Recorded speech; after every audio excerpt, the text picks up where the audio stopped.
Moment of Harmony. We are here at a regularly scheduled time, on our regularly scheduled day, and that is a massive achievement for all of us here at a Moment of Harmony. We always have a number of projects going on at once. I'm always juggling life and vocation and mission and all the things. So it's a wonderful thing anytime I get us where we're supposed to be, when we're supposed to be there, or close to when we're supposed to be there, you know. But anyway, I am so excited to have a beautiful moment with you today. It is a beautiful day, and normally my day is so jam packed, and lately I've been feeling like my moments are so rushed, and I'm just trying to get them in and get them done and honor my obligation, my mission, my vision, right? But today, not that I have all day, I do have things to do later, but they're later in the day. And I feel like I can take my time with you today. And that always makes me excited. I love when we can sit with it, get in it, lean with it, rock with it. You know what I'm saying? Okay. I'm just so happy to get into it today. So, again, welcome to a Saturday. If you're in real time, if you're a playback person, you like, girl, we here. Okay. And I'm with you. But real time, Saturday moment, beautiful moment. It is so beautiful outside. So I'm excited to see what the day, what the weekend has to offer. We are in a mini series. We've been doing a series of mini series this year, almost all of 2026. And I like the way it feels. I like the way it's going. I like how it's allowing us to grow and expand moment by moment, right? Ding. So I really like the way that it's going. I think we're going to keep the mini series going. And we may start 2027 with a big old season, or just like one of our longer courses. But I like the mini courses. They've been feeling really good. We've been in these mini courses, these mini series, and we are in a no permission needed series, asking no mother may I in the month of May, even though we're moving very rapidly to June. And the next time you see me, it will be June. But no permission needed. We are in the third week of that 4 week series. We did no permission to rest. Last week we did no permission to start over. This week we are doing no permission needed to shift and to change. I'm so excited to like really we getting into this one today. No permission needed to shift and to change. We're doing that growing thing, and we're not waiting for any external permission to say it's time for you to embrace the new visions. It's time for you to embrace new directions. It's time for you to embrace the pivot. We're not. We're just doing it, right? We're just putting ourselves in a position to do what's needed for where we're going. And y'all, mommy mercy, I'm trying to keep these people. Hey, Mr. Carter, it is almost summertime.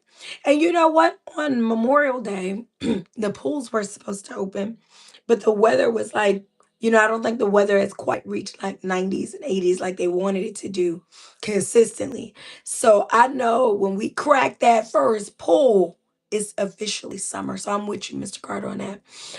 We're excited. We're House of Swimmers over here. Ashe, my girl, it's my girl, and I love you and I miss you. And me and Mama Nunu were just talking about you yesterday, girl, because we love you, girl. We are so proud of you, girl, and I'm so happy to have you in my moment today. Shout out to Miss Kavana, love her. I shouted you out on your birthday, girl. You was in my tourist list. Love you so much. So, but yes. No permission needed to shift or to change. And then next week, we're going to close out this mini course with no permission needed to request or require.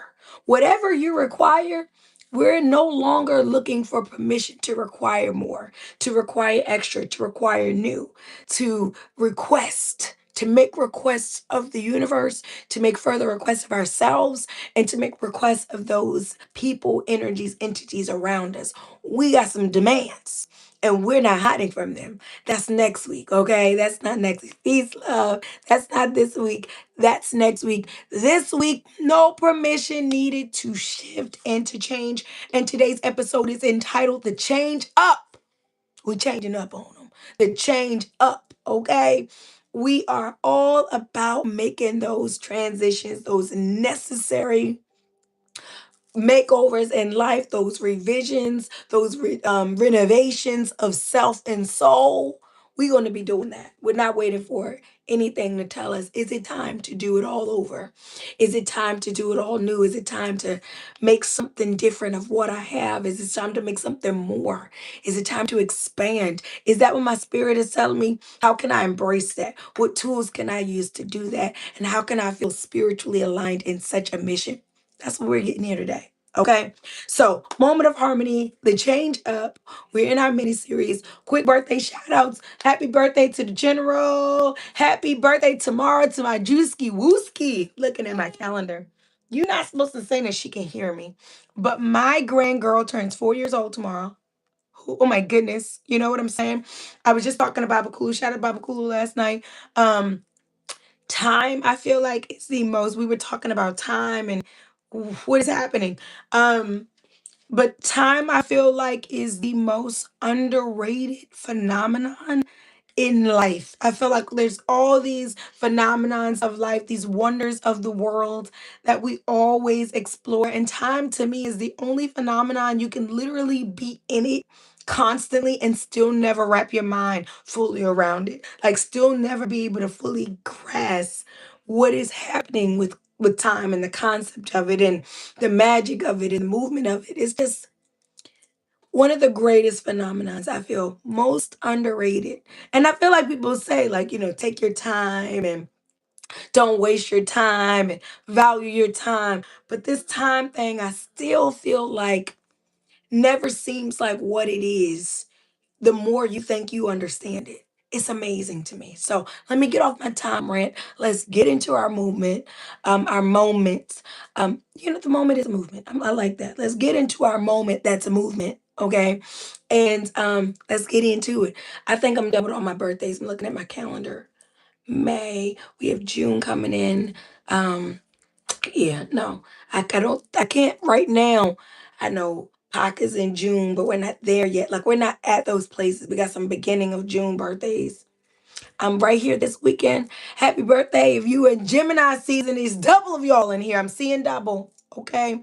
Gemini season. Love y'all to pieces. One of my favorite signs. And happy birthday. All right, let's get into it. I'm super excited about this moment. So the change up. The change up. One of the reasons that I'm so excited about a moment where we actually go into the process of change, the struggles of change, and the embracing of change is because we are in this society that one uses they market change to us. They understand the rhythm or the algorithm, as you guys we like to equate everything to today, but they understand the rhythm of life. So watching the nature of things, children grow, seasons change, day turns into night, um all of these things, they understand that it is a natural, unstoppable process of life change. And just like the backwardsness and dysfunction of capitalism will have it, the way that it is used against us is that they understand change and how it's a constant dynamic and they make it marketable. One, by pushing that it is not natural to change. It's not good for us to change so much. They're always trying to push us into places of like complacency.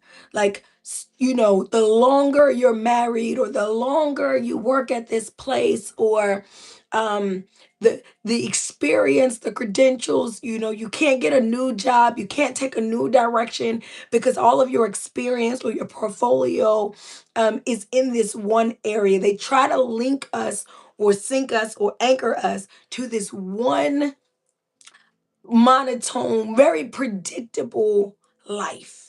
This ever evolving side of us, this very natural, spiritual, evolutionary side of us, it's not lucrative, right? It's not predictable, it's not controllable.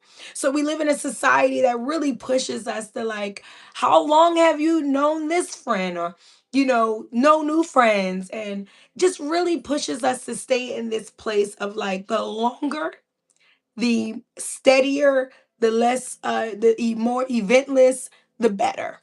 And it's like, but at the same time, dysfunction, at the same time, constantly changing and marketing brands, understanding that we need to grow. We have a natural, unstoppable sensation or urge or innate capacity for exploration and expansion of self. So it's like we don't want people to get bored with us. We don't want to give people the same thing that they always had. We want to find ways to reignite, re-excite, re-momentumize a circumstance, situation, product. But at the same time, we want to tell them it's not okay for them to be growing and changing at such a rate. So we say that aging is wrong, or we demonize women or people growing into other stages of themselves.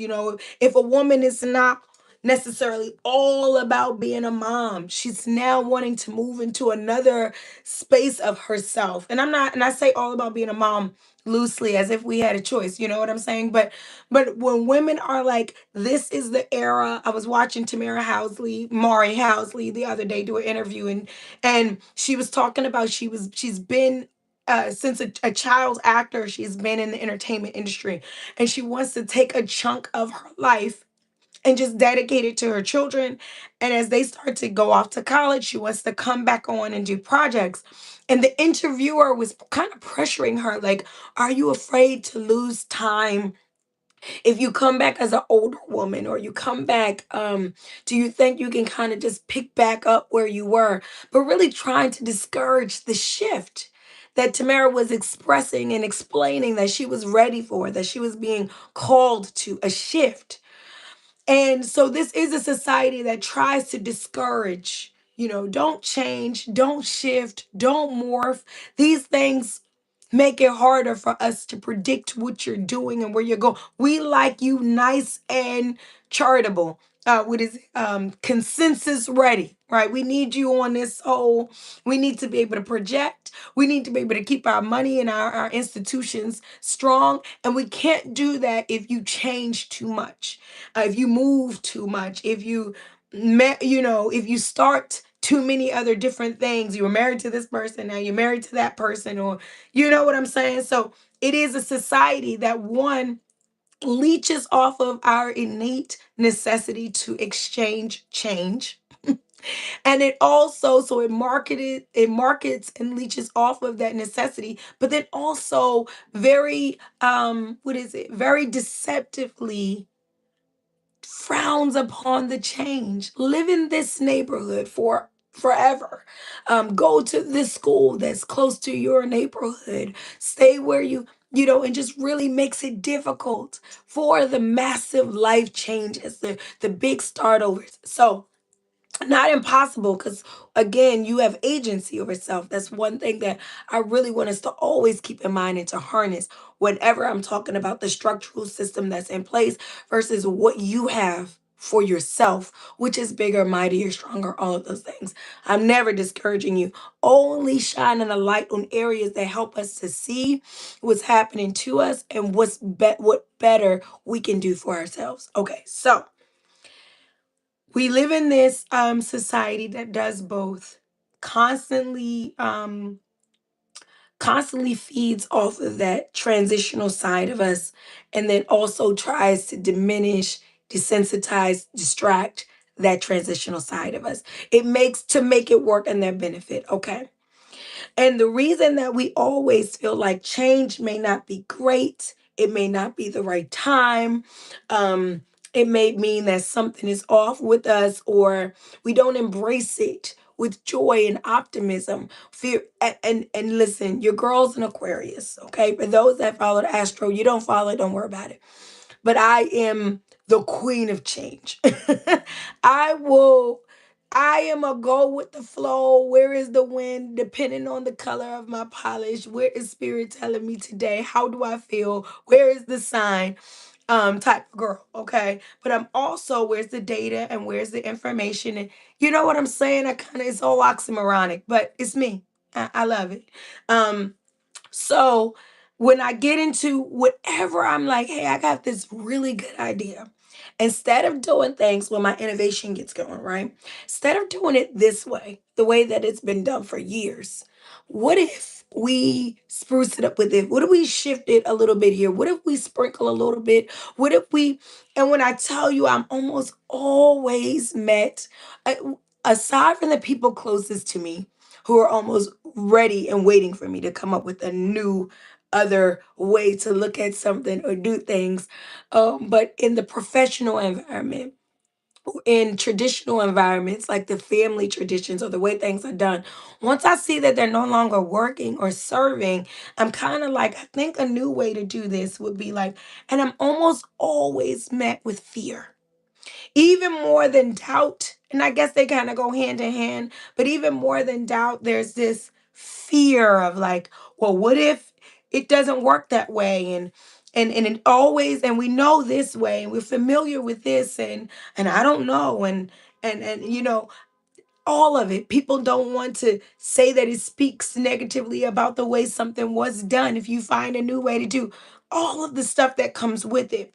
And what I've been able to develop and understand over this time period is because of the effects that this society pushes of you can't do anything than this one thing. You have to work in alignment with this degree, or you have to work in alignment, do what your parents did, or being able to look at your history is a direct in, it indicates where you are, where you should be, and just that things don't shift, they don't change, apples don't fall far from the tree. And this becomes again lucrative for the society that we're in, and diminishing or harmful, detrimental to the capacity of us spiritually. We are moving away from that today. You will no longer be able to put a cap on my capacity. You will no longer be able to limit my spiritual wellness, abilities, and the capability of self in this realm of life. That it is, I'm boundless. But I live in a society that says, oh no, everything is about bounds. And if you go to this school, you need to live this close to this school. If you go to this court, it needs to be in the district of, it's all about this control, and maybe order and organization is some of the guys that it goes under. But spiritually, that's not how we work.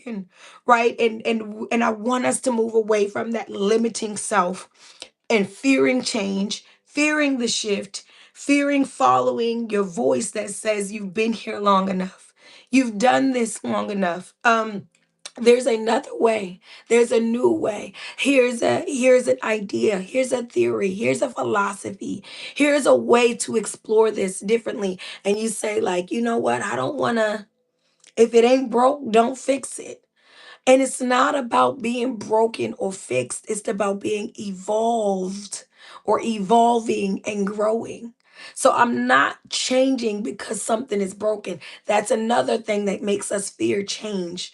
Is this inclination, or this insinuation that something is not is wrong, or it is bad, or even when we say things are outdated, it worked. It did what it was supposed to do. Last moment we talked about seasons and chapters. That season, that chapter. But if there is a way, right? Shout out to PLM and UIP. Improvement is always possible. If there is a way to grow, I want to be in alignment with that way. So we have limited, one of the reasons that we're so afraid of change is we've limited evolutionary engagement. That's my first point of the moment today. Evolutionary engagement has been something we've removed or we've never actually implemented into our growth process. If you are here at a moment of harmony today, it is because you are seeking, you are becoming, you are growing, and you are embracing all that is you. As above, so below, the physical and the spiritual. You actually are getting to a place where you're willing to put spirit first. That's why you're here in the first place. So if you're in that place, then we want to get to the point where We are comfortable with evolutionary engagements. You are a being of evolution, of creation. You are never created to be stagnant. You are capable of extraordinary things, and you are a miracle in the making as creation. Shout out to Bob Imhotep again, creator created creation by becoming creation created. Right? Those were one of my earliest lessons in my work, in my teachings under my Wali Moon, Bob Imhotep. So shout out there. But in that saying, you are source energy. You are the energy by which you were created. It is you, right? You are boundless. Yes, we are in a spiritual realm, and the spiritual realm has its operation to grow, to sustain, to enhance, to maintain. It is not the end all, be all, or the only. It's not even the primary, right? So when we get stuck too much in the physical, I live in this house, in this town, with these people, under these circumstances, under this history line, under this reality. I have all of these defining factors and containers of what makes me who I am.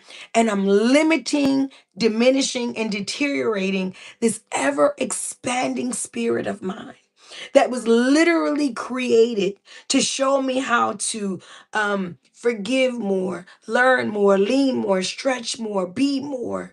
And I am saying that in this reality, I don't know who I am outside of what's been aligned for me. I don't know who I am outside of what's been put in place for me, but there are other levels of who I am in traveling, in fasting, in exploring. I'm on my new kick, right? I'm on my fitness kick. I'm on my traveling kick. I'm on my bag. I'm getting my bag up. I'm on my credit score tip. I'm on my, friends and family tip. Like all of these variations of me. And I have these abilities to really expand and grow all of these areas of me, but I cannot do that. Afraid to shift, afraid to change, afraid to say this works for the next 6 months, right? We are big, like, what's your next 5 years, your next 10-year plan?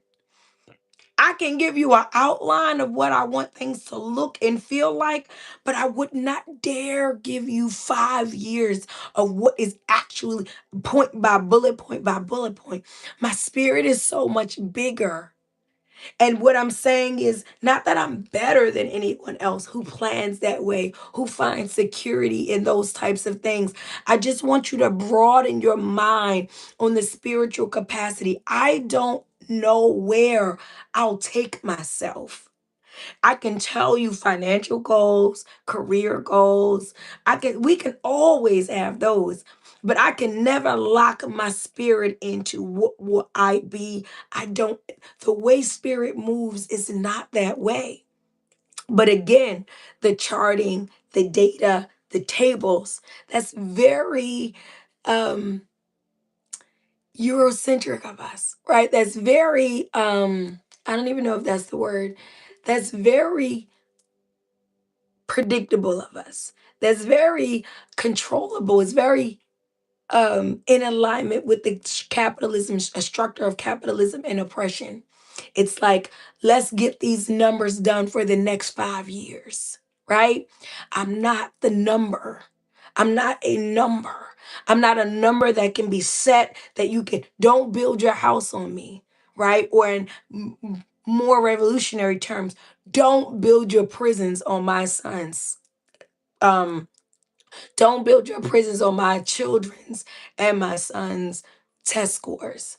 Like spiritually, I promise you, I will defy the odds. We will break the norms. I will create, I will not follow. I cannot get in alignment. I can set the alignment and the tone. And that's what I want us to understand about shift and change. When you just get in that place and it's just hard to comply with what is not speaking to you. You're trying to figure out why you're doing the things. You're going to work. work faithfully. You're going to school. You're keeping the regimen and the routine. You're like everything. You got the degree. You're doing the things. Everything I was told to do, I did it. And it's not lining up because it is not the telling to do. It is not the predictability. It is, again, it is not setting life up on numbers and papers, right? Or credentials. It is you setting a spiritual tone, speaking to life is happening in real time, and says that this is my season for this. This is my season for planting and harvesting. This is my season of abundance and results. This is my season. These are my seasons. I am the dictator. So if that is me, I'm going to really get short on this chase and alignment thing. Okay. So when it comes to evolutionary engagement, we need to be understanding ourselves as ever evolving beings. Never, ever in a space where we just say, like, look, it's summertime. Let's get the cookout grills out. Let's get the bathing suits out and the sandals. It's fall time. Let's go back to school shopping. Let's get the rakes and the bags for the leaves. Holiday season, y'all know all those things. Let's go get the decorations and all the things that people. New year, start over. Let's start new workout regimens. Let's get back in the game, back into the springtime. Let's start, cleaning up our lives and getting ready for summer because before we know it, we started all over again. This is not evolutionary mindset. These are patterns, these are predictability, these are safe holds for us to say we know what we're doing and we like things to be the way that we are told. When we do things that way, marketable. Anyone that's ever worked in retail or marketing or really anywhere, you have a whole outline for every season. These are our spring apparel. We're going to roll this out between these dates and these dates consistently. We're going to market this. Soon as we're done with this, we bring in Valentine's Day in. Soon as Valentine's Day, we bring in this, then comes Halloween, then comes this, and it's marketable. It helps us keep life within the margins. You are not a product. It's hard for us to really wrap our minds around that because we don't even always understand how much of the matrix we are in. But you're not a product. You're not something to for people to put stocks into. You're not something for someone to bet their wealth on. You are an abundant being of light and limitless possibilities. You feel less than, you feel behind, you are suffering, you are suffocated because you have begun to subscribe to your value being this measure of societal structure, on your success, on I don't know what I want to do next. I don't know what my purpose is. I don't know who I am. Who am I without the husband or the wife? Who am I when the children grow up or without the children? Who are you after loss and grief and transition? Who are you without the stuff? Without the definers, without the margins. Who is the spirit? And that's what we're talking about. When life is calling us to shift and change, sometimes it's a gentle call, it's inspiration and motivation. Sometimes it's a more aggressive call. It is that comes looking like defeat or tragedy, and what is abrupt alterations. But for however it comes to you, sometimes it's a mixture of the both. However it comes to you, life is always calling for the change. Who are you now? Grow, morph, expand to become. Look at her. You never thought you would look one day and this is who would be in the mirror. Him, her, right?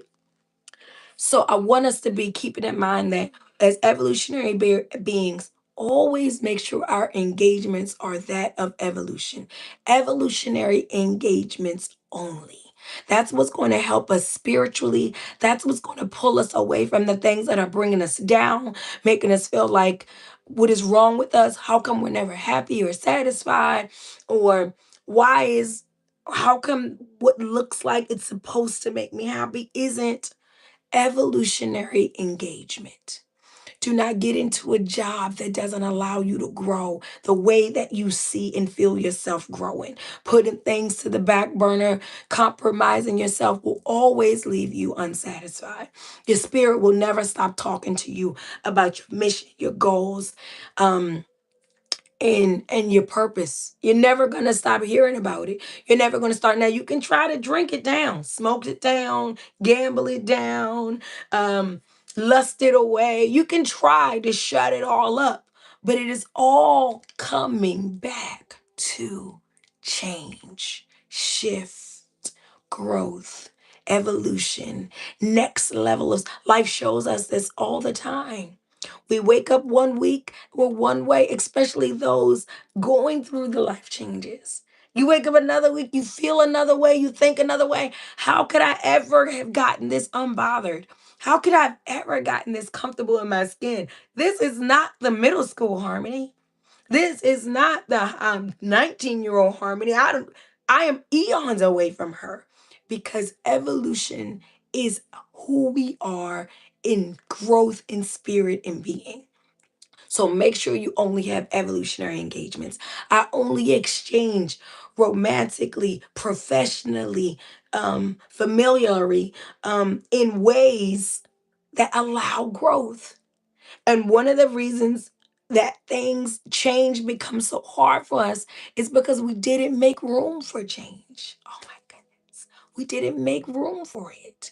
We did not make ensure that this engagement was an evolutionary engagement. Well, what happens in 10 years when I don't want to be doing the same thing? Now I have a desire to be more, let's say if your job is more sedentary, you want a more active role in things, you want a more leadership role in things. Did you ensure that this was an evolutionary exchange when you took part in this job, this career, this pathway? You'd be able to grow with it, it'd be able to grow with you more so. When you started dating this person or being with this person, did you keep in mind that you guys will change mentally, emotionally, physically, spiritually? Is this someone I like right now? And I'm married for a lot of potential, but not really keeping in mind that we're not in any space for the changes. As I grow, I'll need more communication, or I'll need more understanding, or I'll need less of. Is this someone um who is versed in evolutionary engagement? My friends, my family, are these people excited about I was a child and now I'm not a child? I'm watching my aunts and I'm watching the adults in my family that I still see as adults. What is wrong with us? I'm still like the aunties. And I'm an auntie. Like it's, but I'm watching the adults in my family become elders. And I'm watching the elders in my family enter the last years of their lives, of their existence. So it's like the reason I'm going to jump off a bridge with all of this happening, which I'm not, but the reason that it happens like that with us is because we don't initiate or ensure that our engagements are evolutionary based. Evolutionary engagement. You don't need permission. You don't need a life altering circumstance. You don't need um someone else to do it. You don't need an example per se for you to be evolutionary minded, ever growing. The buildings change. The cities tell us, like, literally, I live in the city. The city is always showing us change. I mean, the buildings changed, new construction, new management, new owner. Everything changes around us, and we still have issue. We still struggle. We still feel stuck or stagnant. We still feel intimidated by change, which is a gift as a spiritual being. To be able to say, I came, I saw, and I conquered. I did my mission here.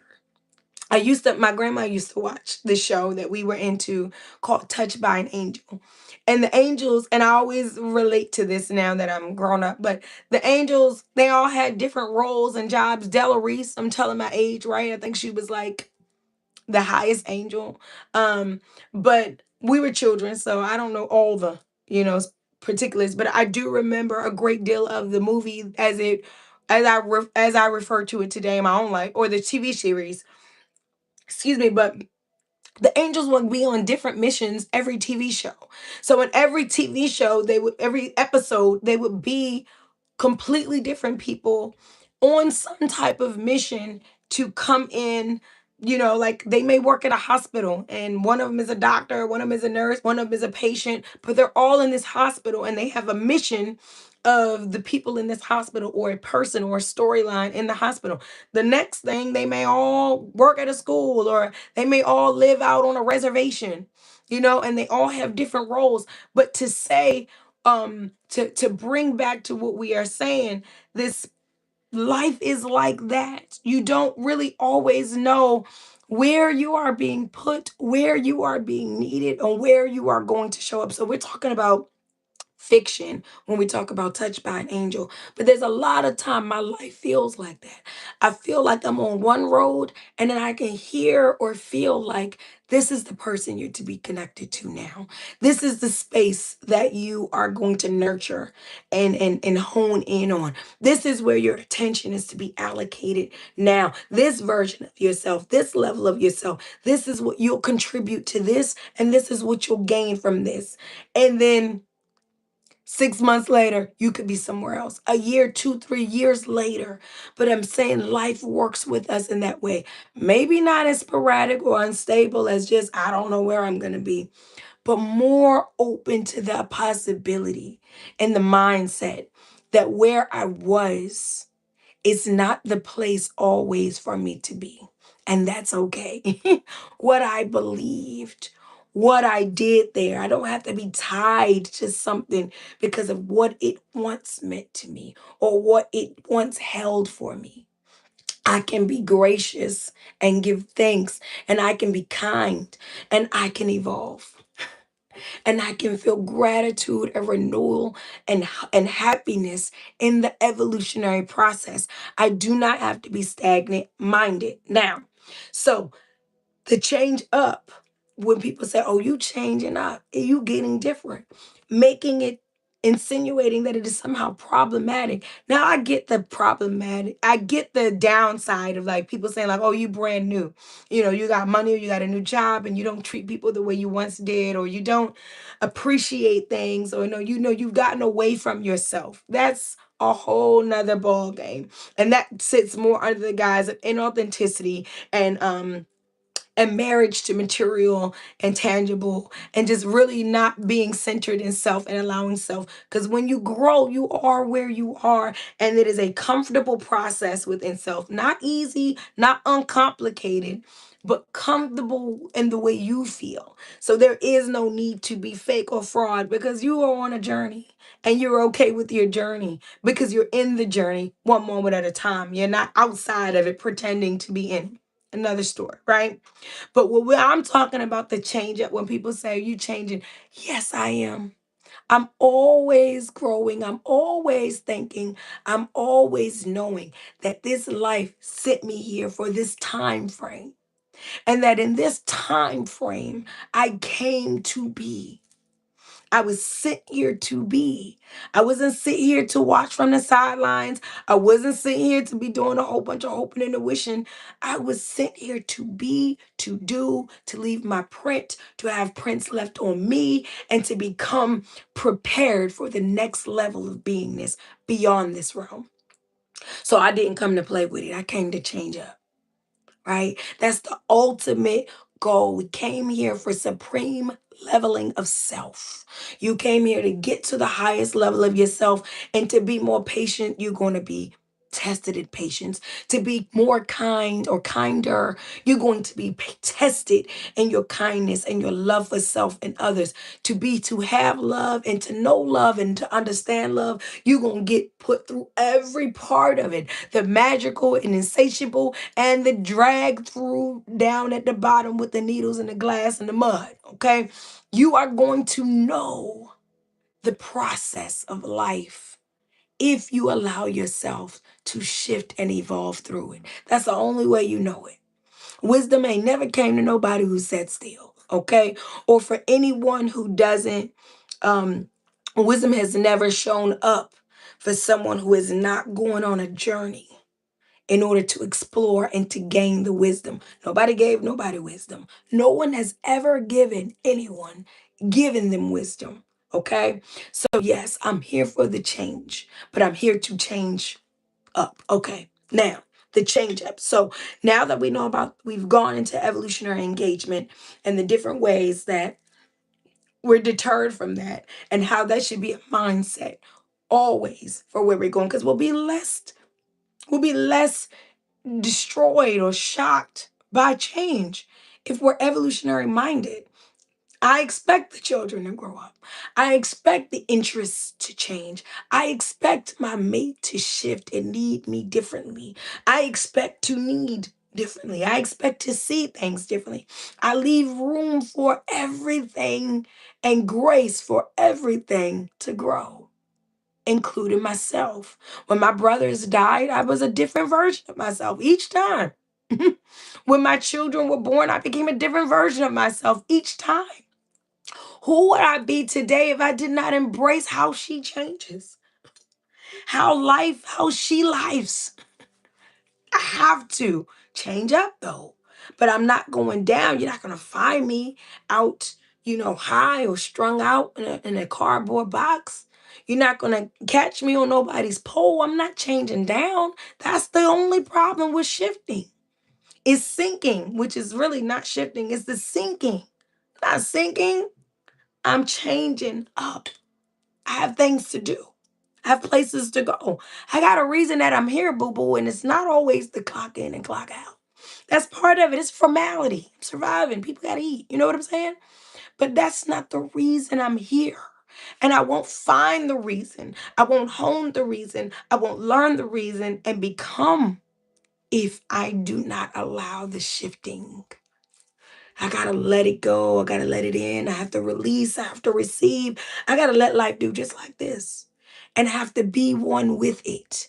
Not I have to get beat up by it. Not I have to just endure it. No, I have to be one with this process. I have to be one with this process. Okay, let's get into y'all know I love a good analogy. I got a good one and I'm running out of time. So I want to get into it. Why we struggle with this evolutionary engagement as a mindset on how we choose partners, friends, occupations, careers, directions, houses. Why do we struggle with how we want to move these things? Because change can come down as daunting. It can come down as unfamiliar, and it can make you feel like what you do have and what you have experienced or what is working, even if it's only working a little bit, is about as good as it gets, right? Um, but we idolize or we romanticize or we see people who get to extraordinary places and we say, I want to be confident like that. I want to be rich like that. I want to be happy like that. I want to be in love like that. And when we hear those, when I see us want something that we're not willing to grow through, that we're not willing to flow in, it concerns me because it's almost like childlike insanity in the way that you just are, that's my car. And when I grow up, I'm going to, but we're not children. Right? You want this beautiful marriage or relationship. You want this close bond, but you're not willing to be in the darkness of truth, right? You're not really to be in the pain of trauma, of generational curses, and the breaking and the work and the ugly and the hard that has to happen to get there. Shift. You're calling it fear, you're calling it worry, it has all of these forms that it fits into, but it is shifting. You have to be able to shift out of the little girl who had no one into the woman who now has someone. The little boy who belonged to no one, who now belongs to someone very much, who loves and wants to nurture him very much. But we're talking about you gotta let that shift happen. I almost sound like I said something else. I didn't. I said shift up. Okay. You have to let, because I do kind of like that as a shirt though. You gotta let that happen. You know what I'm saying? You have to let it happen. You have to facilitate a flow for your growth. That has to come from you. So the reason we don't want it is because, oh, it starts getting painful. I have to take gambles. I have to take risks. I don't, what this, at least I know, we've heard the saying where people say the devil, I don't want the devil, nobody know. I don't want the devil. I know, I don't know, a new one, an old one. I am a divine being of light. I'm not sticking to the devil I know. I'm not sitting between a rock and a hard place. What I look like living between a rock and a hard place. When I was born for enlightenment, for light, for joy, for peace, for greatness. I'm not going to say things don't get peace, auntie. I'm not going to say that things don't get hard. Things don't get difficult, but you won't catch me stuck between none of the sort, right? Peace, peace, peace. You won't catch me get stuck between none of the sort. So when it comes to that whole evolutionary, mommy mercy, when it comes to that whole process, it is us wanting the other side of it and saying like, but I don't want to change. I don't want to give up bad habits of my family. I don't want to give up the excuses. I'm not comfortable trying to see who he is if he stands truly on all 10 toes, if he really gets on business, if he says what he's going to do and he doesn't turn back and he doesn't self-sabotage and she doesn't um put herself in self places of self-doubt and back away from the promises of her life. We don't know that we are capable or that we are able. So I want to tell you the secret to this: no permission needed to change. There's no requesting or pleading about, please, can my life be different? Can I wake up in happiness? Can I go to sleep in stability? Can I grow? Can I have what it is I see for myself? We not stop asking. Stop pleading with this life to give you a morsel of your vision, of your manifestation, of your manifestation. The secret to no permission needed in growth is in the shedding. So those of us that are afraid of the shedding, we're afraid of getting rid of old skin in order to have new possibilities. Or we already shed. We've had so many shedding sessions and we're tired of shedding. I'm letting you know, evolutionary engagements only. Evolution minded means that I am never to the point where I think I'm done growing out of things, growing into things, embarking on new avenues and arenas of myself. So I can never, the secret in moving fearlessly, the secret in moving faithfully is that I'm not afraid of the shedding. What is the shedding process? Oh, y'all, this is the meat and gravy. We're going to go over. I'm letting y'all know right now because I'm already close. We're going to go over because I want to go through this shedding process, because when we get off this moment, I want none of us to say, I don't know, I'm tired of change. I'm afraid of the change. New address, new position, new idea, new avenue, new thought, new mind, new day. And I don't know no, no, no, no, no, no, no. We're going to say yes. New idea, new beginning, new reality. Next, new, another. It doesn't mean we're not content or happy. If it's working, keep it. You know what I'm saying? I have definitely things in my life that will never go. Do they grow, change, transition? Do we go through seasons? Yes, we do. Okay? But I have things in my life that are here to stay. I'm not talking about disposing or undervaluing. I'm talking about embracing and creating.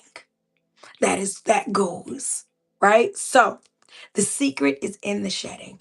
Y'all keep this part. I want y'all to remember when they say, what was Harmony talking about with this whole change? And you don't need permission to change. She said the secret is in the shedding.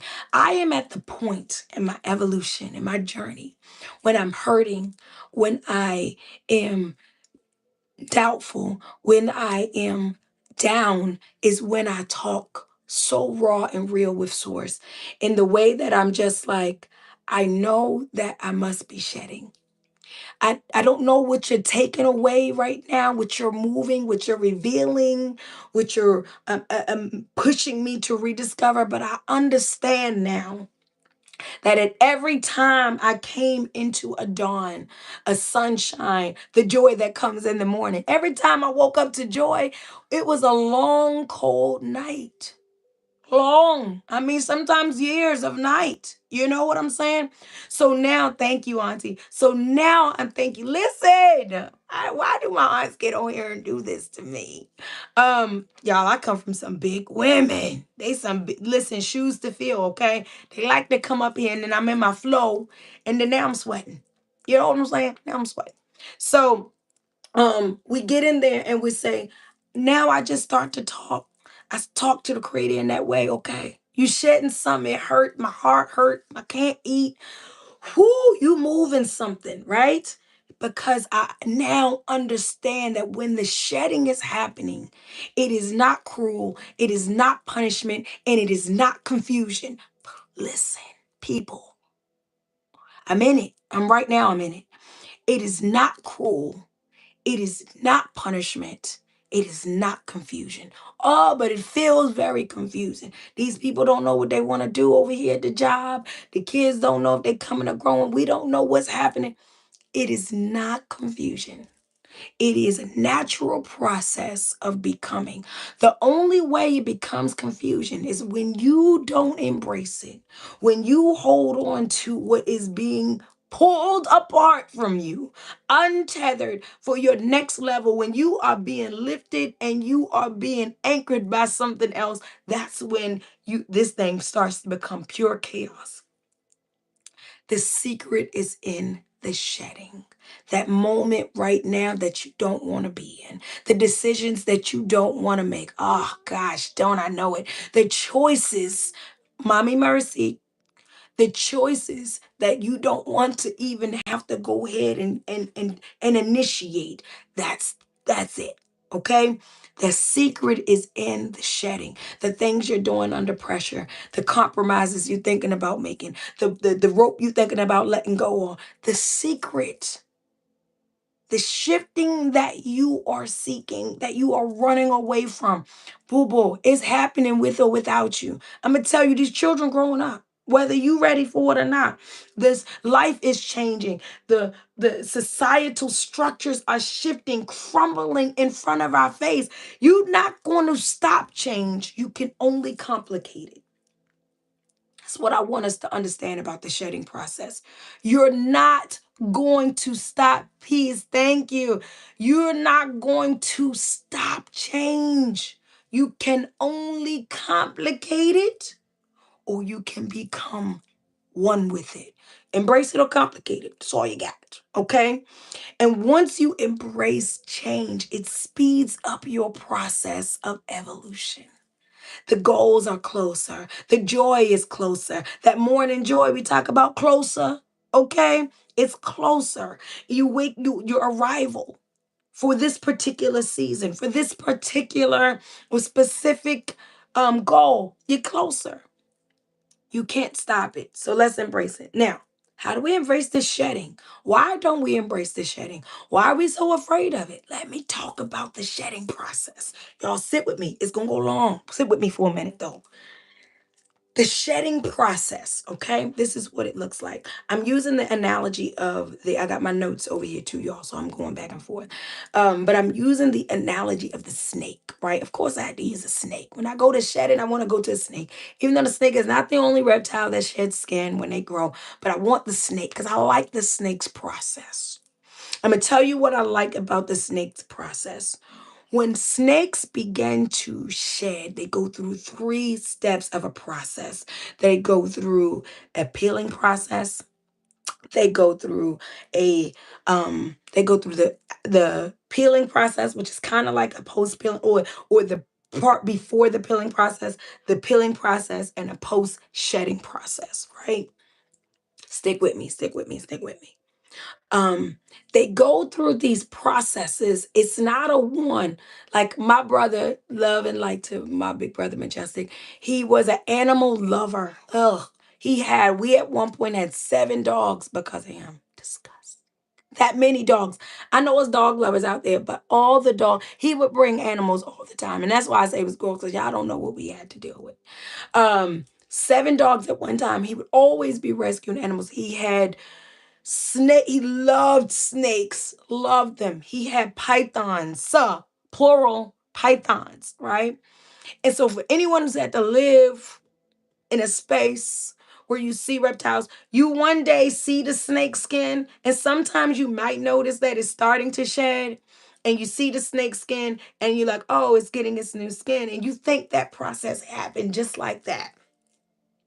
And I'm relating this to when we see people and they've gone through something and they say, oh, I remember. Sometimes we got celebrities and they have scandals. When they went through that, I remember that scandal. I remember that situation. Sometimes we look at others and we like where they are now. We're like, oh, new marriage, new relationship. They happy, right? Making good. But we remember some old skin. Okay. And we think it happened just like that. It feels like that.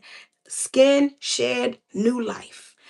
The process is what we're actually more apprehensive to when we're not giving ourselves permission to shift and change. I have to be okay with this process for myself. That's what it means to be to not need permission to change. I'm okay with this process for myself. I'm not going to, mama, am I going to make it through this process? Grandma, is it okay? Can I change now? Can I grow now? I've been there. Ready for a divorce? I go speak to the elders, I think.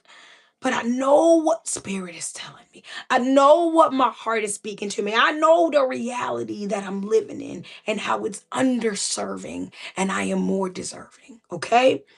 And I'm looking for reasons to embrace a personal process. I'm looking for external reasons to embrace a very personal process. I'm not going against saying don't seek counsel. It was the greatest things I've done. I'm not saying don't go to elders, don't go to wise. We all need leadership. We are a community, we are a village for a reason. But I'm saying how you go to them is not in the fear of change. You go to them in preparation for change. That's the only thing I'm saying about changing that. Okay, now, what I mean by that. Now, when I say the secret is in the shedding, 3 steps to shedding: pre shed, the peeling process, post shed. That's what I meant to say earlier. These are the 3 process of a snake shedding its skin. Pre shedding, right? Pre shedding is called the blue phase. When snakes shed their skin, it's called the blue phase. Y'all said, I don't know why that thing wants to, she got to flip and dip in my, I done turned this thing, I'm almost at the wall. You know what I'm saying? Please, mommy first. Um, Pre-shedding is called the blue phase. The blue phase is when skin begins to loosen because there's a secretion in the lymph. There's a liquid in the lymph hormones and the lymph nodes of the um, snake, right? There are secretions, so all of the moisture that the snake has already begins to secrete to create a barrier in between the old skin, but the barrier of the surface of the snake and the skin of the snake, because it has to start loosening the skin. That process happens by like secreting a great deal of this fluid, lymph fluid. That's what it is. That secretes this lymph fluid and takes it out of, almost like it's dehydrating the snake. It's called the blue phase because the snake begins to look dead. Its eyes go gray, the skin gets dull. And this happens because as this liquid is being pulled out of the snake is vulnerable, right? It's not at its full it's not at its full operation. The snake is not eating. They start to kind of peel back on the eating part. Peel back. The snakes start to eat less, so they're fasting. The snake is secreting a liquid that creates a barrier between its process where it is now and what it needs to get rid of. Stay with me. And then it's vulnerable, so it's defensive. You get a cranky snake, okay, during this part. The snake is hiding more, it's hibernating more, it's staying away from its normal actions. We see snakes be chilling or doing some of them, if it's an active snake and they're doing a lot, hunting, they're not doing that during the pre shed process, right? During that pre shedding process, the snake looks dead. It's called the blue phase because of all the things that are happening to start the shedding process. Mommy Mercy, I'm live. Sorry about that, y'all. They getting carried away. Um, now, how many of us have looking at a life that is alive but looks dead, looking at a career that is not vibrant, looking at a relationship that is not moving, that is not sustaining? You look dead, right? You're looking at a vocation, you're looking at a an endeavor that doesn't look at all the way it looked when it started and you think it's the end. This is where we start to fear the shedding process. This is where we call what should be a new beginning, which should be our continuing forward, and we stop it because it looks like it's not what we want it to look like. And so when it comes to the snake process, it secretes a liquid, lymph liquid, in order to loosen the skin or to create the barrier between the snake and what it needs to shed. How many of y'all are secreting a liquid, child? You're crying out at night. You are the tears that flow when you allow them to flow. What is pouring out of you. Okay, I don't even know if it's blood, sweat, and tears, child. You might be doing that. Okay, that might be what's coming in your shedding process. But you secrete the liquid that begins to put a barrier between who you are and what you need, who you used to be, what you need to release. It says that at this pre-shedding, the snake is vulnerable. Oh, people say, what's wrong with you? What's going on? You're not like how you used to be. You're not as fun as you once were. Something has changed. I'm shedding.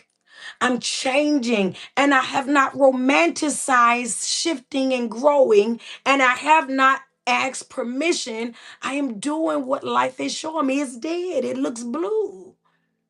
It's blue in here.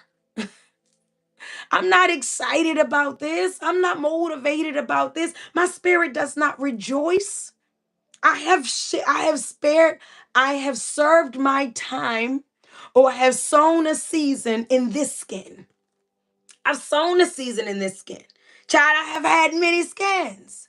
Okay? I have sown a season in this skin, and it's time for the new skin. When I stop looking like myself, oh, it's time for the new skin. They say the blue phase that the eyes get gray because the skin, again, that liquid is removed. The snake looks dull. It doesn't have color anymore because it's getting this lip liquid all between the eyes and everything.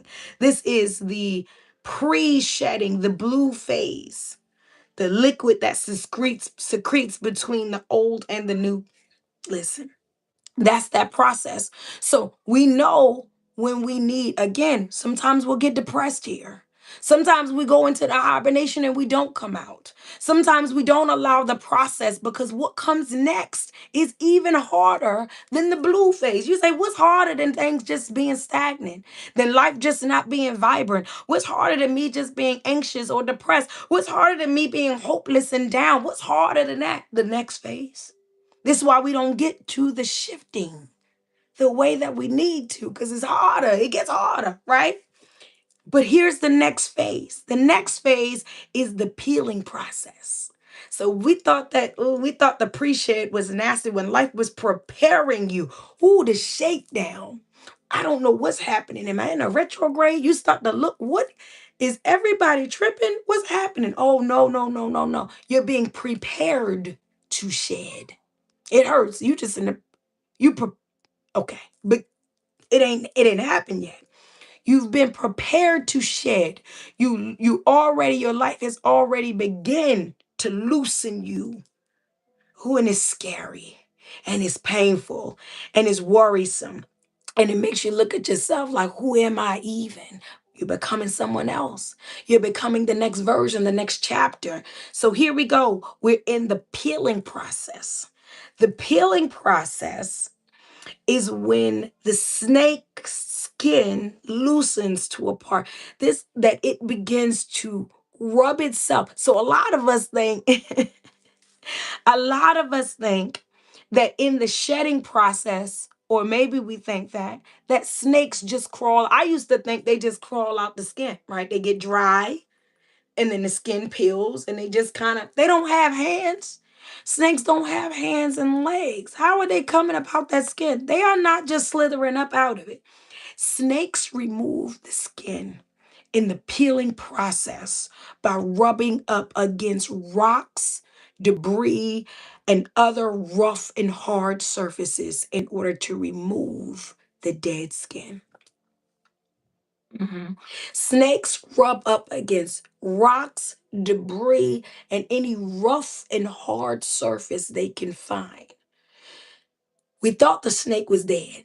It was blue. Eyes were gray. It was looking sick. What's wrong with it? It's not eating. It's cranky. It's not itself.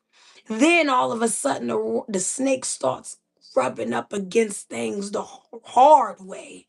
It's getting very aggressive. It seems like everywhere it goes, some of y'all rubbing up against hard things back to back to. Listen, by some of y'all, I mean some of us. I mean us, okay? We are rubbing, you trying to find a breakthrough. You're trying to find some relief. Can I get a little bit of a awning from this storm? When can I take a break? It's just been hard thing after hard thing after. It's just been rock after brick after mountain. I mean, dang. What was that? Some of you are needing to know that you're in a peeling process. This is the part of change we don't like. We start to go through the hard stuff and we will recoil. Tell me what I have to do to go back to before this skin was shedding. Some of y'all have years of dead skin, years of old seasons on your life, on your victory, on your mission, on your story, because you won't let things go that been dead. Because when you go up against the hard stuff, why do I have to? Why do I need to? You above growing? I know you saved and sanctified. I know that you woke and you got your oils and your incense and things. I know. But are you above growing? You have to shed. If you got a rock and a brick and I just came up and it's a sidewalk and a concrete, it's just hard. I'm just listen, a girl trying to find a soft life in a hard world. You are shedding your skin. So snakes shed by rubbing up against rough and hard surfaces. Snakes also during the peeling process. Ooh. Mm-mm-mm. Snakes also during the peeling process remove lose the clear protective coat over their eyes. Right? That's why the eyes start to look gray because we got that lymph liquid that's filled everything up and started to remove it. And now, during the shedding process, the snake is rubbing up against hard things to get that old skin off. Then the snake also at the same time begins to begins to have removed from their bodies this clear protective scales over their eyes. This is why we don't like the changing process. This is why we don't embrace the shift. The secret is in the shedding. This is why we don't like the shift, because we have things that protect us in our immaturity or in our development, in our youth, or in the understanding of who we are. Praise. Yes, yes, Auntie. Peace. We have things that keep us from seeing people around us the way, oh, child, I might cry. I'm not trying to cry up over here. But we see things that we did not see clearly. And we think it's punishment. Oh, what we feel betrayed. It floors us. It guts us. You know, gut punch. Talk about a gut punch. But during the shedding process, not only do you lose all of the skin that no longer serves you, that no longer is you, that is dead, but you lose the protective lens that was the rose colored glasses. Anybody out there that had to get rid of seeing someone that they put on a pedestal, had to see someone as a human being, right? This is why I talk about being evolutionary minded. Be able to see change. People and times change. Shout out to Londrell, right? Things change. Be able to have grace, because the devastation of seeing things one way and then literally seeing the truth of things, the fragility of things, the other side of things can be devastatingly traumatizing if you are not prepared. And there's people that say, I don't want to see my friends and family this way. I don't want to see my husband or wife that way. I don't even want to see my children. I don't want to see life this way. I don't want to see people treating people this way. I didn't know people felt this way about me. I didn't know people were looking for this type of reaction from me. I didn't know people were waiting for my shedding process, thinking that I'm falling apart, and really I'm just shedding. But in that falling apart, that actual peeling process, you got to see the way people respond to your peeling process, to your rock and your brick and your mountain that you just cannot seem to get away from during that season. I have to see clearly. People don't want that. But it is a gift. It is saying, in this process with the snake, not only am I taking the skin of how you move, how you operate, who you are, not only am I restructuring your armor, but I am also restructuring your vision. Not that you see less, but that you see more. That's wisdom. That's wisdom. We get afraid of seeing more. We get afraid of feeling more. We get overwhelmed and intimidated by the truths of this life. Or we want to live in a, listen, I know people who have had horrible tragedies in reality, and they don't live anywhere near reality right now. They are in the they rather hold to delusions, insanity. What is it like? What are the mental illnesses of it? The languages that they use, schizophrenia, and multiple personality disorder. All of these things, right? Yes, actual chemical mental conditions. I'm not I'm talking spiritually. I'm not negating what's happening scientifically, right? What I'm saying on a spiritual level, people who have traumas, who can't be outside after a certain time, who can't sleep through the night without sleep aids, without night terrors. We're talking about when the lens was lifted on what was happening around you. Were you able to continue your shedding process? Or did you say, no, I can't see it like this? This person don't really love me, or these people don't really appreciate me, or I'm not really wanted here. I'm not really valued here.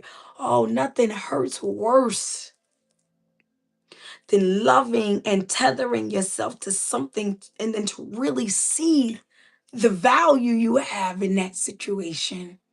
We don't want it. So we rather stay. We rather stick. We rather pretend. We'd rather be on the routine. We'd rather chase the money than chase the mission. Okay. Third process, because we over, but I told y'all we were gonna go over. We over, right? Not too much longer, because I do have to get to my granddaddy's dinner. So, happy birthday, granddaddy. I did shout him out last week, but today's his actual eating. Um, so post shed, let's get to that part because I want to get out of here.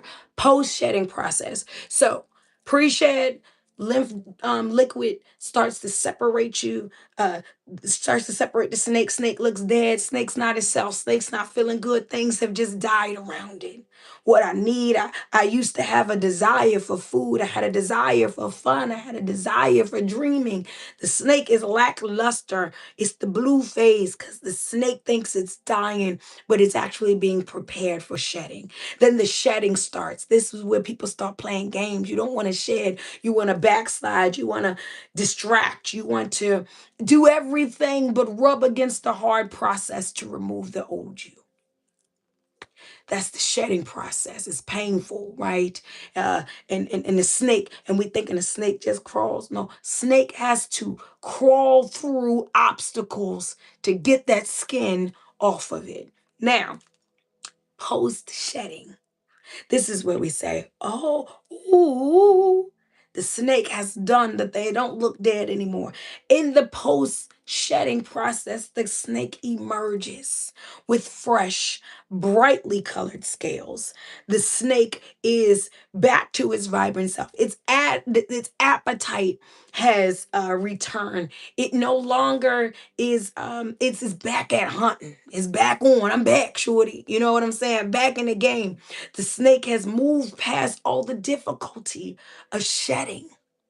But what the snake is now is a result of what the snake was able to endure in this natural process of shedding. So the snake not just back, the snake is sharper, a sharper hunter, a more vibrant, if you got it pet or in the wild, but a more vibrant existence. Because guess what the snake knows? The snake knows that what it is now and what it's been through is hungry. Okay? It's ready, it's ripe, it's rested. Because it's been through the flame, it's ready to go now. The snake also knows that in due time, it will grow even more. And therefore, it will be time for shedding again. So the snake is not wasting the time in the aftershed or the post shedding process. This shedding process that I swear when my brother had his snakes, it looked like the snake was there and then all the snake skin was in the corner of the tank. That's what it looked like to me as a child. What actually was happening is that this process takes between 7 and 14 days. It seems short when we talk about a paycheck period, about 7 to 14 days. It seems short. That's snake life. Okay. Our shedding process takes seasons. This is why we need to be inspired to shift. We need reassurance to shift. We need a backup plan and a plan B and a plan C. And we don't know still if we can do it, if we want to do it, if we need to do it. So we just stay in this house 5 more years.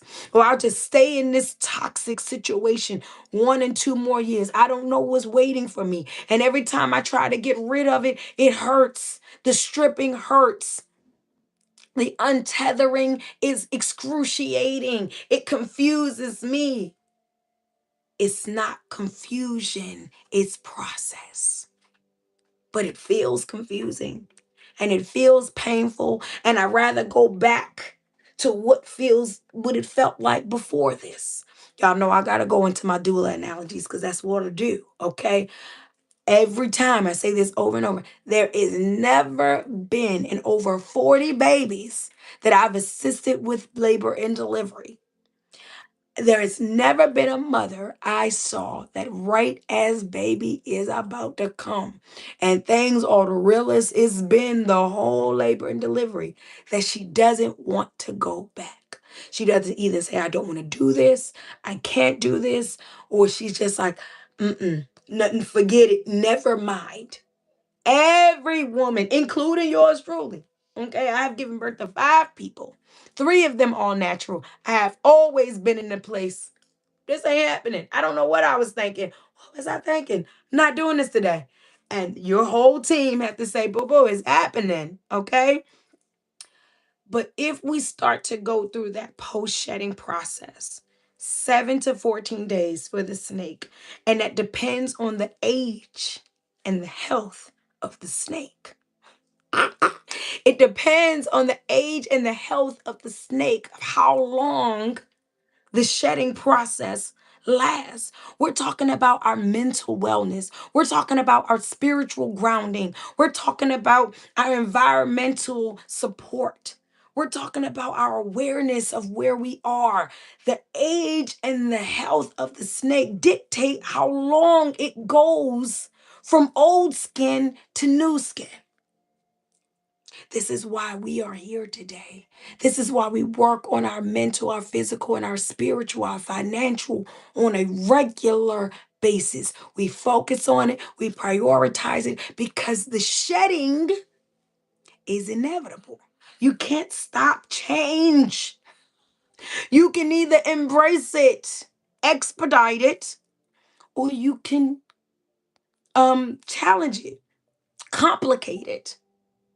So the shedding is inevitable. But this is the part about change we don't like.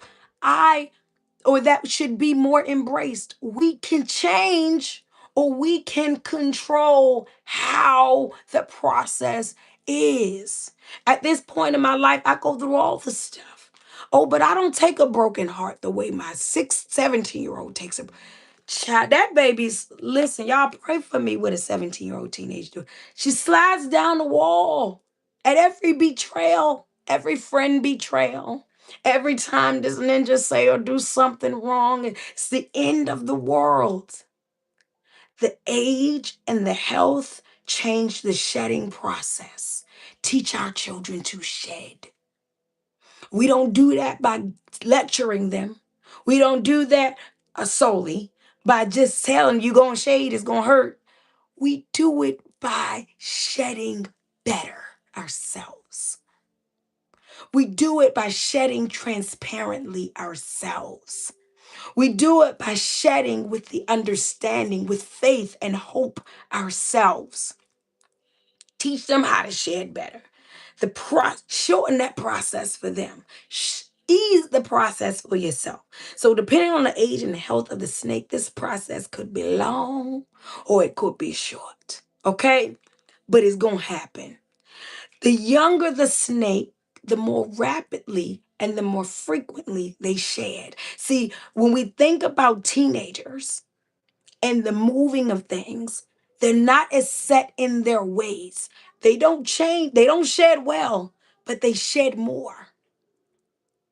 Why do they shed more? See, we call it phases. Oh, they're going through a goth phase, or they're going through a boy phase, a pink phase, right? We say children are going through phases, but what children are actually doing is openly embracing shedding. They don't fight it when it comes. They're not stuck now. Get it? They don't have all the same responsibilities and obligations. And if the little wind blow, they can. But it becomes the gift and the curse. They're not centered enough to shed healthily to where they don't end up going, losing all their marbles. And they're also not anchored enough or arrested enough to not shed at all. So there's a balance there that I'm talking about to us that are not children, that know better about joy that comes in the morning, that know better about being right and doing what needs to be done, that know better about karma and alignment and manifestation. Those that know how whatever you do, you meditate, you get on your knees. What is it that you do? You know better. You know how to shed better. So why are you saying that shifting and changing is not for you? You know better. Okay? That means that stop being resistant to the shed and shed appropriately. This in between. So more rapidly, more frequently. The younger they are, the more they have to find themselves, the more shedding process. The more you have to find yourself is the more you're going to have to go through that shedding process. So when you are in post shed, and you have in a brand new version of yourself, new look, new you, who this, new attitude, new understanding, new centeredness, utilize it. Be in a space where you are growing yourself, securing yourself, positioning yourself, learning yourself. Don't get content like, oh, made it through that battle. I'm going to go back to my old ways, or I'm going to stop moving forward. The less you have to grow, the less frequently the shedding process will be. The more shifting becomes easy and less abrasive or aggressive. So let's get out of this because it's over, and I knew it was gonna be over. Let's go, let's go, let's go. Do not, the last part that I want to get into about us no longer asking permission to change. This is a natural process. I'm not asking anybody. Soon as I got to be up all night crying, soon as I get into a state of lethargy and confusion, I know it's time for another season. And then on the positive realm, as soon as I'm inspired, as soon as the thought hits me, as soon as it's spoken to me, I know it's time for a change. I'm moving the way I'm moving because it's time for the change. I'm changing. I'm not talking about it, preaching about it, warning about it. I am actually in the process. What happens to us when change becomes difficult is we get stuck in the shed. Peace, peace, peace. Oh my goodness, that's my Aunt Cynthia. I just realized who that is. Yes, yes, yes. Ah, they're both. Oh goodness. Okay. We get stuck in the shed. We're gonna get out of here. When we get to shedding, when we have to let go. Oh gosh. When we have to go to another level, when things have to get left behind, people have to get left behind. Old realities, old versions, they don't exist anymore. That's part of even in grief. Who I was when my brothers were here is not, when they were in the physical realm, is not who I am today. I'm not that same person. It's not even possible. But I can't get stuck there.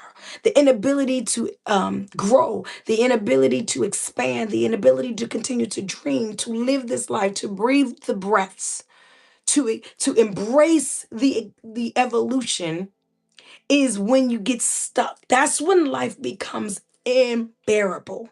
That's when now you're talking about people who are getting into self-harm, people who are getting into self-intoxication, people who are checking out mentally, meaning needing to be in mental institutions or needing caregivers and health takers and living on medications because it's not that change is not available to you.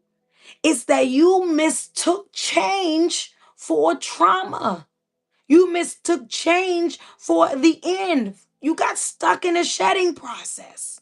This really happens to snakes, okay? Go back to my analogy. Snakes, when they start the shedding process, but do not, but are not in an appropriate environment for shedding, can get stuck in the shedding process. So they get through the blue phase and then the skin starts to loosen more. They're dehydrated, mind you. They're not shiny like we know snakes to be. They're not easy moving. It's not easy going. They ain't slick Rick. You know what I'm saying? They dry. They're crusty. They're hard. They're blue. They're gray, right? The next level is to be able to go through a terrain that supports shedding. And if they don't have the appropriate environments, there are snakes that get stuck. Those snakes can die. Those snakes can get all types of illnesses and infections. And those snakes can prolong a very arduous process way past the natural limit or time. They have to literally almost wait until the dead skin falls off as opposed to going through the removal process themselves. The downside about waiting for dead things to drop out of your life is that 9 times out of 10, you dropping with it. By the time you let something decay so much around you, you've lost it. When you think about teeth that decay too far or a limb that needs to be amputated because of infection, by the time you let something that needs to go stay too long, part of you going with it, if not the whole thing. What happens to snakes that are stuck in the shedding process, us that are stuck in a shedding process, is that we have not allowed shifting. The children want to grow up. We don't want to. We want to keep talking to them like they children, teach them like they children, cushioning all their little blows, boo-boos, they 22, 23, 20. We still want to allow a shift. Mama, Baba, you're not allowing life to shift, and you're going to make a snake die in old skin. Suffocate is what getting stuck in a shed is. It's suffocating. You in a life where you can't breathe. I can barely look at this person. We used to be friends. I can't have a conversation. My stomach turns. It's because you let some stuff stink. It stinks. You let stuff sit. When it got hard and the removal process started, you didn't allow a removal process. You did not invoke the courage to shed your own skin. You going to just wait till the administration let it fall off. You going to wait till a law get passed. You going to wait till somebody close to you experiences it and something bad happens to them. You need some life-altering, jarring excuse to shed instead of allowing shifting to happen. You're holding on to things that have died, concepts, ways of thinking, ways of doing things, understandings of things. It doesn't work for you anymore. You know it. You just gonna wait till life pulls. How much pulling does life have to do until you ain't there no more? You're not there no more. How much pulling apart is gonna have to happen? Child, when that skin starts to get uncomfortable for me at 40, Harmony start itching and I'm gonna rub this. It's coming off. Get this off. You don't got to be no whole body cast for me to realize you've been here too long. Sadness, depression, insecurity, pain, toxicity. You don't have to ever worry about growing old on me. Not anymore. Not anymore. Being shedding stuck is about a not allowing shift. We're going to get up out of here because we've been like an hour and a half. But this moment, I needed this. I needed this with you. And Spirit aligned the time for it. So I'm here for it. Okay. Here's the thing. We're getting out of here. We finish up No Permission Needed mini course next week. We're going to finish on no longer requesting or no longer needing permission for requesting. We got demands and we're not afraid to use them. You know what I'm saying? Have some demands on this life. I have some requirements for who I am, and I'm no longer afraid to use them. I need, okay? I need, I give, I expect. All right, we're doing that next week. But we're going to close out on this no permission needed on shifting and changing. If your life is speaking to you, shout out to Londrell, life is alive. Life is a living force. If your life is speaking to you, this body don't work no more for you. This way of living is not working. You're not happy here. You want to find a million things outside of it. That's the cause of why you're so sad, why you're not productive, why you're not standing on your own too, why you can't grow out of this, why you're not who you once were, or even better, who you could be. You want to go into all of the reasons. But what is really going on? P. Ashe, Auntie. We are not scared. What is really going on is that there is a shift that you are halting inside of your life that is now being reflected externally. You're stuck in that position because it's stuck in you. You're stuck in that marriage because it's stuck in you. You're stuck in that mindset because it's stuck in you. You're stuck in that body because it's stuck in you. You're stuck in that disease, that ailment, that issue. You're stuck in it because it's stuck in you. Only thing that's going to change it. I know. New president. I know. New move to another state. Get a new country. Go somewhere else. I'm going to try to tell y'all. It's stuck in you. As soon as the rivers flow in you, baby, they flow around you. They flow out of you. Marvin said, let the rivers flow. All right, I'm getting up out of here, y'all. We're not asking for permission to change. We're not sitting waiting for a change to knock on the door. We shifting. We're allowing shift. We're embracing new stage. You getting older? Love the next stage. Meet it at the door. Give it some love. Give it some health. Give it some light. Watch what happens to it. I love you all so very much. Thank you for this very long moment of harmony. I will see you all next week for another moment. And shout out to the aunties who were on. I know other people were on. I saw Mr. Carter, saw Kavana. And if you didn't come in the chat, I don't know you're here, but I love you're here. I'm thankful for you. I'm grateful for you. And even if you catch me on the playback. So here's the thing. Go on and take really, really good care of yourself. Really, really good care of yourself. It's hard out here. It's hard out here for, you know what I'm saying? Us. Take really good care of yourself, people. And then, after you've done all you can for your good, beautiful, deserving self, go on and take really good care of someone else. I love you all so much. Ashe, look at the aunties. Ah, I love the aunties. I love you, Mr. Carter. I love you, Kavana. I'm so grateful. I love all of you. Um, Love you to life. And I will see you next week for another moment. Look at this one trying to join another moment of harmony.